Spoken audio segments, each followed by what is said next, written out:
Every one of us has our own unique story, full of twists and turns, mountains and valleys, and positive and negative points.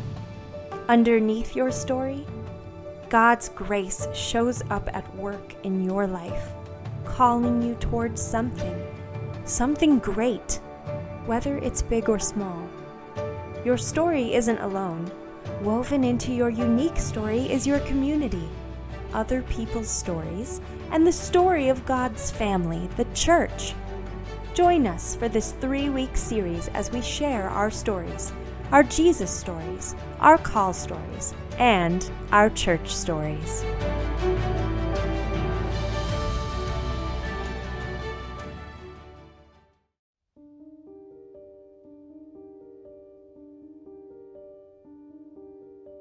We drove home from dinner, our minds racing. Was it time to stay or time to go?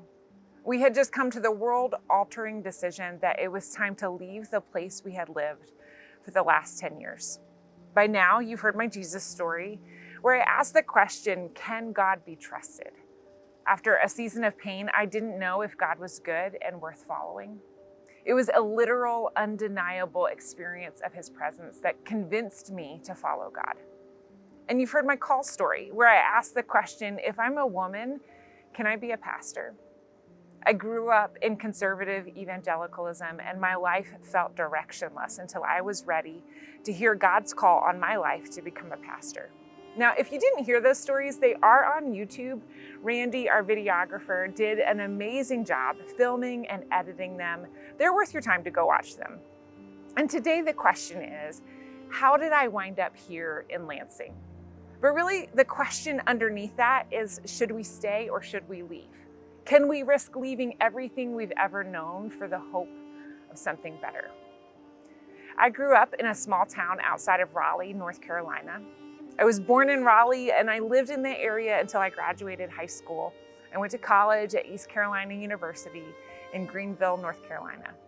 Lots of people hear those facts about me and wonder that I don't have a strong Southern accent. Well, it will come out in certain times and in certain words and places. But the real answer to that question is that my parents are from the Northeast. They're from Long Island, New York, and Philadelphia, Pennsylvania. They moved to North Carolina before they started a family, and I was homeschooled until 5th grade. So those early years when I was learning to talk were mostly spent at home. This is also the reason that I love to watch hockey. My dad was a huge hockey fan, and we got a unique opportunity to experience hockey when the Hartford Whalers moved their franchise from Connecticut to Raleigh, and they became the Hurricanes in 1997. And even though our family didn't have a lot of extra financial resources, we were able to attend some of those games as the team was getting established, and the tickets were dirt cheap. Now, if you've been following along, you might wonder what my parents think about me as a pastor, and the answer is that they are huge cheerleaders of mine. Now, I mentioned last week that I had been working as a baker in a restaurant in the years before I heard God's call on my life to become a pastor. I was out of work for almost 8 months between leaving that job and then being offered a job at the United Methodist Church we were attending. This was a church we came to because they were active in missions, both internationally and locally. We developed a connection with the outreach director at that church. He directed the local and international missions. Now, I forget how we first met him, but Anton lived right around the corner from us. He was South African and often felt the stress of living cross-culturally. He was single and often came over to our house after our kids were in bed. And we just talked theology and missions and generally just hang out. Now, he launched a monthly magazine to share with the church the opportunities that his team was creating for people to get involved in missions. And early on, that team invited me to write a monthly feature. It was a book review on a book that was related to that month's topic. And then a few months later, they invited me to join the team as the editor of that magazine. I also handled a lot of the team's communication with missionaries and through prayer lists and social media updates. I really enjoyed building a team of writers, caring for missionaries, and facilitating the short-term missions training days. We planned around 10 to 15 trips a year. This was a really great way for me to develop as a communicator. I wrestled with questions like, what should our response be to the persecution of the global church? What is the sort of biblical reason that we chose to partner with these specific organizations? How should we approach outreach in our city? And then about halfway through my time in seminary, the church leadership invited me to consider moving to a different part-time position. So they knew that my calling was to pastoral ministry kind of generally. And they had some staffing needs related to pastoral care and small groups. So I agreed that that would be a great fit. And in that space, I was able to begin assisting with funerals and weddings. I also got the opportunity to preach at weekend services a couple of times. And then in December of 2019, our lead pastor initiated a conversation with me. He knew that I would be graduating in May of 2020, and he wanted to know if I would be interested in a full-time position. He couldn't guarantee that one would be available, but he wanted to gauge my interest before he began to do the work of putting that full-time position together. In an effort to manage my expectations, he also let me know that my opportunities to preach, something that I loved doing and considered a core part of my calling, would remain about the same. And at that time, it was about once a year. My initial reaction was that yes, I would be interested in that. After all, I needed time to prove myself and work up to more responsibilities and more teaching opportunities, right? Maybe I could scratch the itch that I had to preach and teach through a small group gathering that had a sort of small message, but revolved around receiving communion together. And then one weekend soon after that, my parents offered to keep our kids for the night. They were about an hour and 15 minutes away from us. They had gotten tickets to a park in Raleigh that turned their train into the Polar Express during the holiday season. And as Nathan and I drove back to Greenville after dropping them off, we talked. Should I stay and keep trying to make something work here? I had been honestly kind of frustrated by the lack of opportunities. I felt like I had some leadership gifts and passion, but felt like I was being kept at arm's length for various reasons. Maybe I should consider something else. At the time, Nathan was the executive director of a small Christian nonprofit in Greenville. It was a place called 3rd Street Education Center. Leaving would be a big deal. And we had family, the friends family group we called Open Table. Many of them would babysit our kids for free.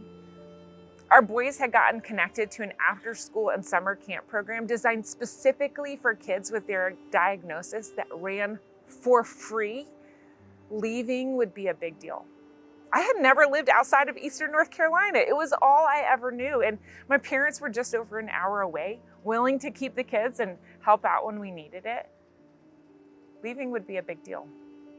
We had been in Greenville for almost 11 years. All 3 of our kids were born at that local hospital. This was the only home they ever knew. Leaving would be a really big deal. What if I saw ordination through the United Methodist Church and got an appointment at a small church in the rural towns around Greenville? It seemed like the UMC was on the verge of a split. I wasn't really comfortable with how the conservative side of the split talked about the other side, but I wasn't quite ready to join the liberal side. I had grown up in conservative evangelicalism, and I inherited their perspectives on sexuality and gender. I was spending nearly all of my mental and emotional energy showing up as a woman in ministry in the South, where many people thought it was suspicious that I wanted to do anything in my life other than stay home with my kids. And I was trying to start conversations around and work toward racial justice, where many people were antagonistic to that work.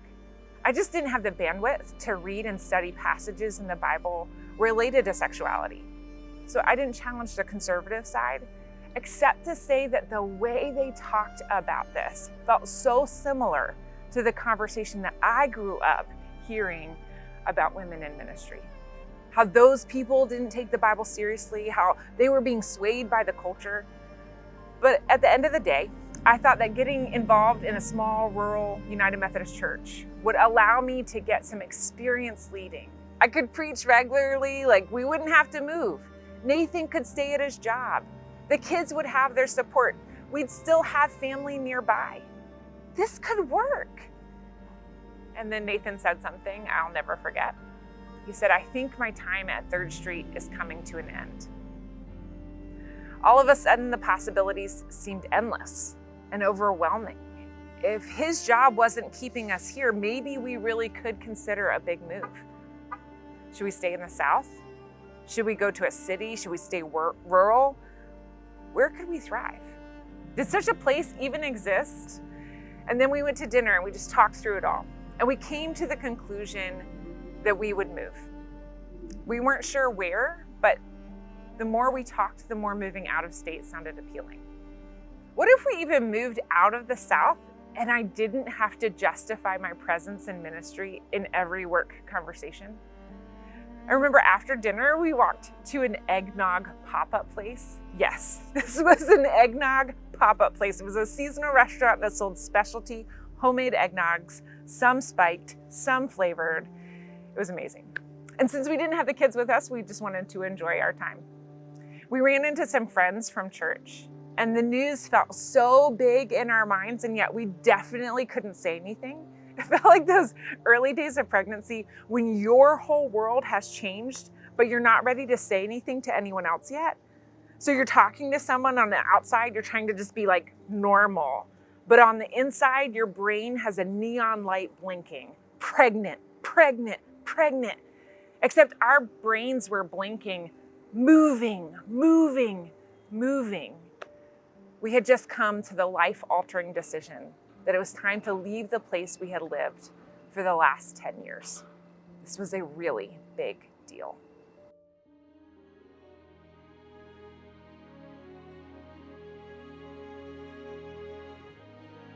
I knew that we were called to racial justice, and it seemed like the South was a good place to engage in that work, but I also knew that in the Great Migration of the early 20th century, thousands of Black people had fled the South to urban centers in the North, and I thought that those could be good places to engage in this work. I had a friend from seminary who worked at a church in Columbus, Ohio, whose pastor was getting ready to start a pastoral residency program. This was designed for people in ministry who needed some boots on the ground experience before they could be launched as church planters or lead pastors. I visited her in January of 2020 to see if I could envision living there, and I loved it.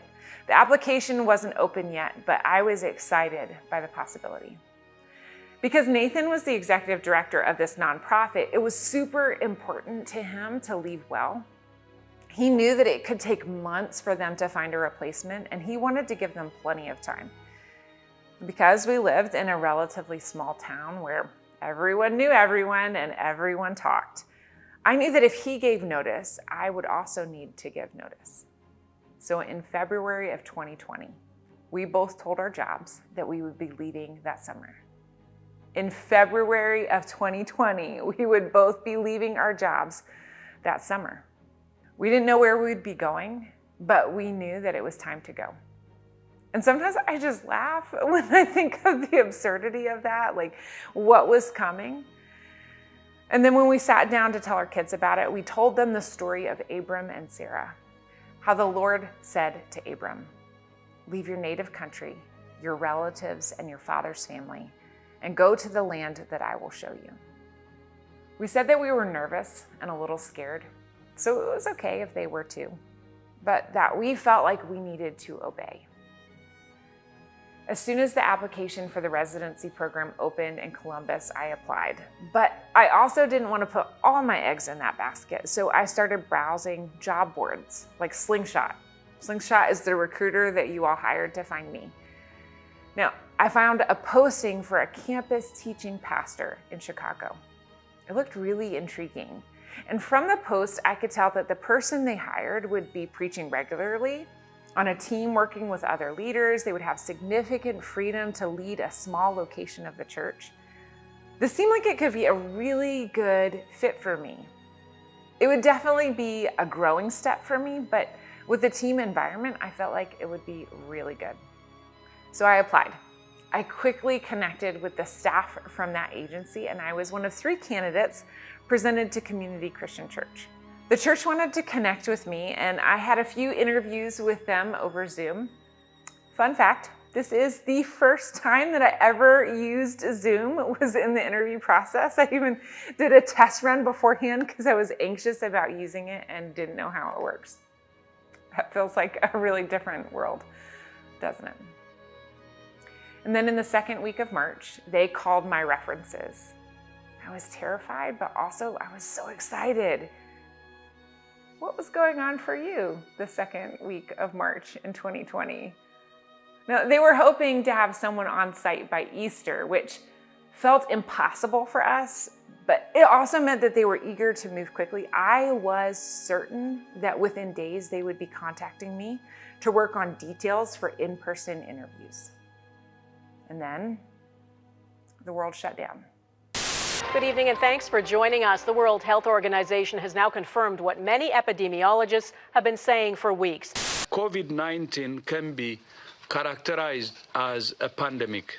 More than 1,200 cases now reported in 42 states and Washington, D.C. That weekend in March, our schools closed for 2 weeks because of COVID. I still remember where I was when I heard that news. Maybe you do too. And then when school resumed, it was online and would remain online for the rest of the year. Together, my husband and I did our best to work and facilitate the at-home learning for our kids. I was overwhelmed and I felt in over my head. Communication with the church went quiet. They were overwhelmed and in over their heads too. I began to wonder if I misunderstood God's leading. Could it be we were just supposed to get ready to move, but not actually move? By this point, I had gotten kind of excited about moving. Could I be okay staying? My graduation from seminary was postponed until November, and eventually it was just moved online. It was not the auspicious ending to my education I had hoped for. I had planned a big party. I wanted to share my school with my family. They had never been there, and graduation was going to be the first time they saw my seminary. Everything felt sad and unsure. Around Easter, everyone kind of seemed to catch their breath. We reconnected with the church, but things were still paused. Chicago was under travel restrictions, and it wasn't possible for me to visit. And then finally, in June, the restrictions were lifted, and we flew out to Chicago. During that time, Nathan had also connected with World Relief. So after 2 days of interviews with community, we stayed for an extra day for him to interview with World Relief. We flew home expecting to hear within the next few days if I got the job. Instead, we heard that community couldn't decide. They had flown myself and one other candidate out, and they liked both of us. So could we return in July for another round of interviews? I mean, obviously I agreed. I was thankful it wasn't a no, but I was frustrated that the decision was once again delayed. And as an aside, this was the very first time in our lives that it was my job opportunities that were leading the way for our family. Until now, it was always Nathan's job that led our family. And because we knew that getting a job as a pastor could be challenging for me as a woman, we agreed that we would start with my job in our search. So you can imagine how hard it was when after that first trip to Chicago, Nathan got a job offer. He was ready to accept it right away, and I was unsure. When the written offer came in with a timeline, we realized that we would need to give them an answer just a few days before we returned for my second round of interviews. I spent some time praying. I felt like God said Chicago was the next step for our family, and I gotta say, I was mad at God. God said, there's work for you in Chicago, whether you're paid for it or not. I was just like, what? Why is it that it seems like this is the thing women have to learn over and over? But despite my frustration, I had a sense that this is the kind of lesson that helps you become a better pastor and leader when your sense of worth and self isn't wrapped up in status or pay. So we said yes. He accepted the position. A few days later, we returned to Chicago. And at the end of my second round of interviews, they offered me the job. We went home so pumped. We were moving to Chicago. We returned to Greenville, negotiated the sale of our home, and began to pack up. To be honest, I don't think our kids really understood what was happening. How could they? They had never experienced a cross-country move, and neither had I. For some reason, the thing that I was worried about was finding a new bank. I had only ever banked through the North Carolina State Employees Credit Union. So the process of choosing and transferring to a new bank seemed really overwhelming to me. But we began to navigate some of those details, and we moved in mid-August of 2020. At the time, Chicago mandated a 2-week quarantine for anyone coming to the city from a hotspot. And North Carolina was considered a hotspot. So we quarantined and barely got to see anyone. We unpacked and started our new adventures. At the time, community wasn't meeting for in-person services. All of their services were still online, and they would stay online through February of 2021. The community I was leading was in a neighborhood on the northwest side of the city. It's Lincoln Square. And this church community was about 10 years old. It was planted by a woman who passed leadership on to a man who stayed for a few years until he left in the fall of 2018. I learned that one of the reasons the leadership was so eager to get the new pastor in so quickly is because they had interim pastors from the fall of 2018 to the fall of 2020 when I started. This was a community who had been hanging on and waiting for someone to come. They were faithful and they were tired. It was difficult to get to know people through Zoom, but I did my best to meet with leaders and develop relationships with my coworkers and also the congregation. We brainstormed and put together a Halloween trunk or treat in our church parking lot to meet new people and connect with our neighborhood.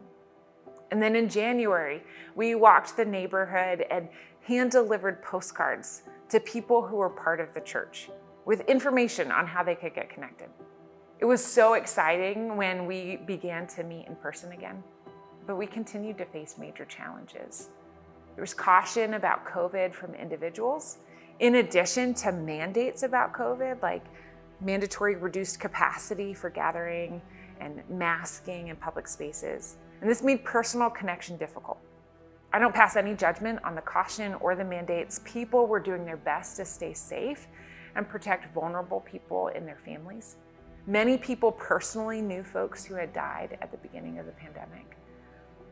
But if most of us felt a bit isolated during that time, imagine how difficult it would be to move to a brand new city where a major part of your job is personal connection. Think about all the ways you have welcomed and connected with our family. There's been receptions, unloading our truck, bringing us food. There's pizza with a pastor today, and I'm on a listening tour.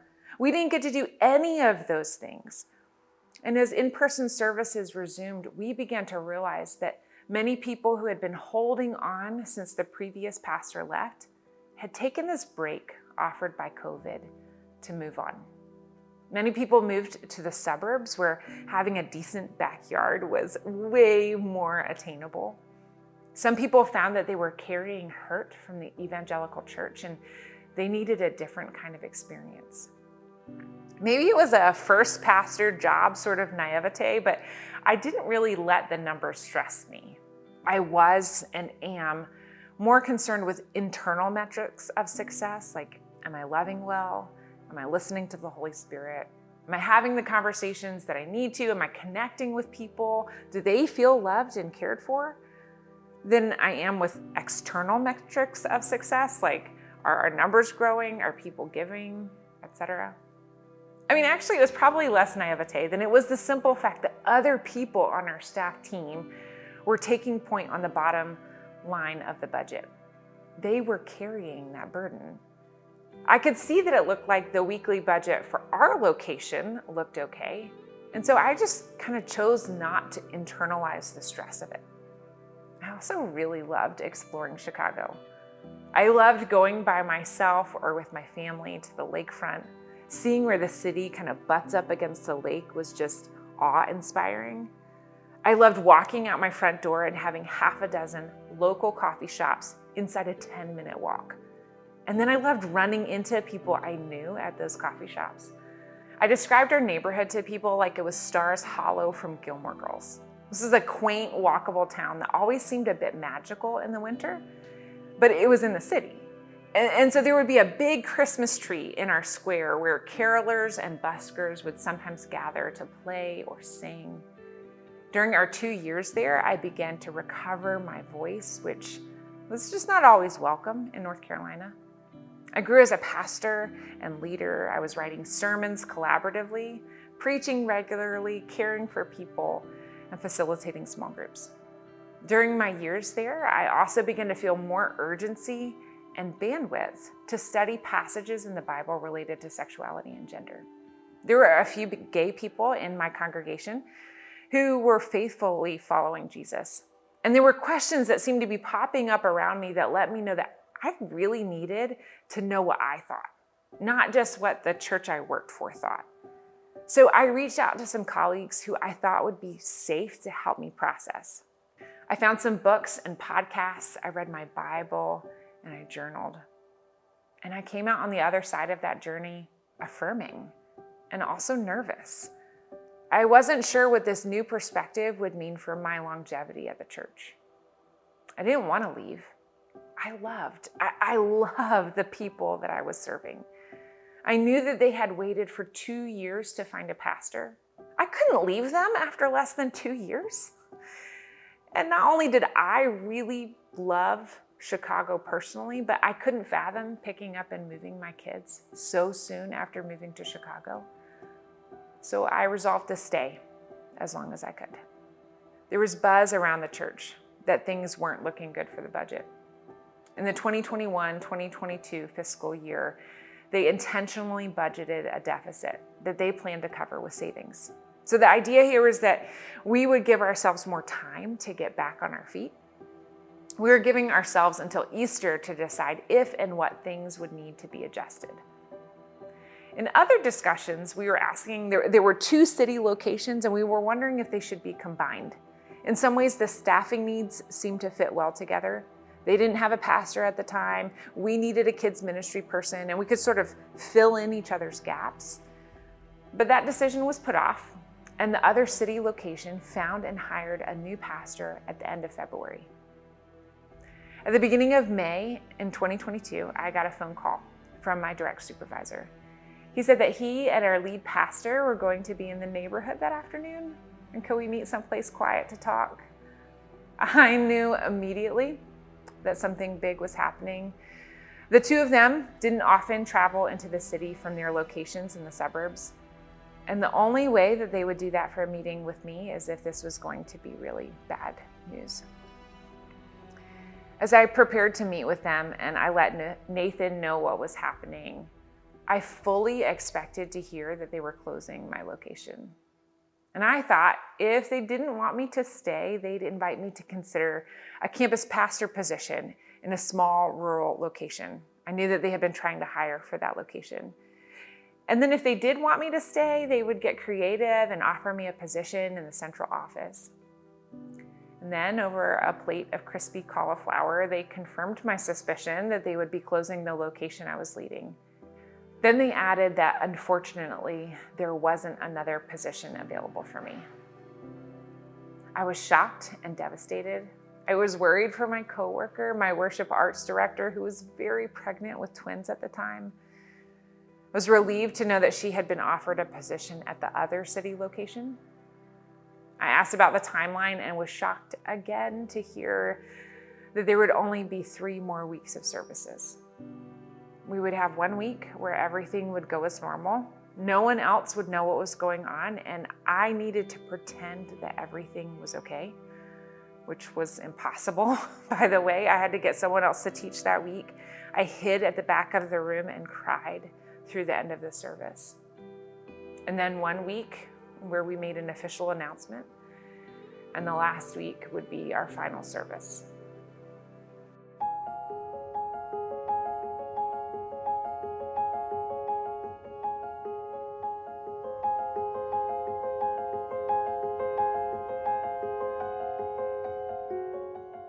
I was devastated. I was frustrated. Like, I had known for months that this closure was a possibility. And I took seriously my responsibility to pastor people through that ending, that death. I was angry I didn't get the chance to do that. I was sad, heartbroken that so many of the relationships I had spent 2 years building were all of a sudden gone. Many people had plans those last 2 weeks and couldn't join us in our final service. I also felt a little betrayed. A pastor had just been hired in the city. There was still an open position at a different location that wasn't offered to me. Surely, with a little bit of realism and foresight, this could have been prevented. Was I not important enough to the organization? Was my family's sacrifice to move to Chicago not worthwhile? I'm still honestly processing a lot of those emotions and the grief of leaving, and it seems like I'm not emotional right now. It's there, it's just a little too raw to express right now. And in the midst of that grief, a surge of adrenaline kicked in. I started to chase down opportunities for jobs. Now, I had met Pastor Tom in the summer of 2021 when he came to Chicago to observe and learn from some of community's best practices. As an aside, despite the pain of this ending, I'm still thankful for the time that I had at Community. I grew immensely as a person and a leader. I met amazing people. I'm really thankful for those opportunities. And so Tom and I talked over lunch one Sunday, and I think we kind of learned from one another. And then as I started to look for jobs in May, I remembered he posted about a search that his church was undertaking for a new campus pastor. I'll be honest, I was experiencing some internal tension. Was I ready to jump into a new church context? Could I trust that this would be a different experience? We explored the idea of staying in Chicago for another year to heal and to get our bearings. But the more we talked to Tom and heard about the work Sycamore Creek is up to, the more intrigued we were. In June, we came to visit Lansing and we had lunch with Tom and Tiffany. Honestly, I kind of hoped that we would show up and feel certain that Lansing was a no. But the vision that they shared for the city and this new position was infectious. They described a way of living and leading that was so different from other contexts where I've worked, but so similar to how I'm wired. We drove home and my husband and I did an exercise where on the count of 3, we would say out loud where we think we should live next. And both of us said Lansing. And we continued to pray and talk and journal. I had hours of interviews over Zoom with some stellar and insightful leaders. And God just continued to confirm over and over that South Lansing, Sycamore Creek was the right next step. I know that in some ways, this is still the honeymoon phase. I'm sure that there will be times that I will be frustrated with Tom and Mark and life here. But I'm thankful for this door opening.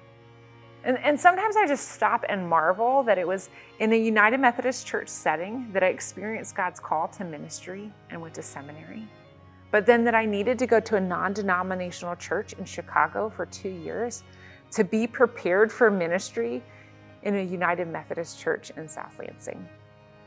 At each step of the way, the church, God's people, and the community of believers we've been part of, not necessarily the organizations I've worked for, the Sunday morning experience, but the people have been integral to my formation as a child, my healing after a season of suffering, the confirmation and expression of my call, and my encouragement to hope that a new city might not be so bad. The question of whether to stay or leave Chicago was answered for us, but we got to choose to come to Lansing. And we want to stay for as long as it seems good for all of us and the Holy Spirit. We'll be curious, creative, and compassionate together.